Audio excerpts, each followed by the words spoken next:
జరిగినటువంటి కథ నాకు అర్థమైన కాడికి ఇది వాస్తవానికి నయం ఉండడం తెలంగాణ పోలీసులకు చాలా ఇష్టం బతుకుండడం. ఎందుకంటే అనేక కార్యక్రమాలు ఆయన ద్వారా చేస్తూ ఉన్నారు.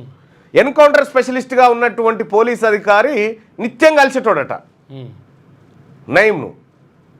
ఆ తర్వాత ఒక పాల సంస్థకు పనిచేసినటువంటి మదర్ డైరీలు అటు ఇటువంటి దానికి పనిచేసినటువంటి కుటుంబం కంప్లీట్గా ఆయనతోటే ఉందంట.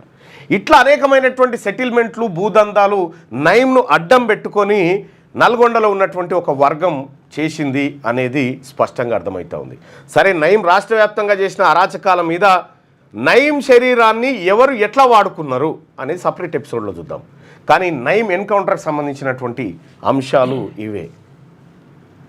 మోదీజీ ఆప్కా ప్యార్ హమారా ఊపర్ హోనా చాయే, ఇది గుర్తుపెట్టుకోరు. ఈ పదం ఎవరన్నారు, ఈ మాట ఎవరన్నారో గుర్తుపెట్టుకోరి. చాలా ఇంట్రెస్టింగ్ అంశాలు వస్తాయి దాంట్లోకి. అయితే నిన్న దాదాపు ఒక 358 పేజీల జడ్జిమెంట్ కాపీ ఉంది. ఏది సోహరాబుద్దీన్, ఏది ఆర్ఎన్ పాండ్యాకి సంబంధించినటువంటి దాంట్లో, ఆ తర్వాత సోహరాబుద్దీన్ ఎన్కౌంటర్కి సంబంధించినటువంటి అంశంలో ఇట్లా రకరకాలుగా ఈ ఎపిసోడ్ జరిగింది. సో నాకు తెలిసింది ఇది 100% నిజమని చెప్పను. నా రీసెర్చ్లో తేలింది మాత్రం ఇది.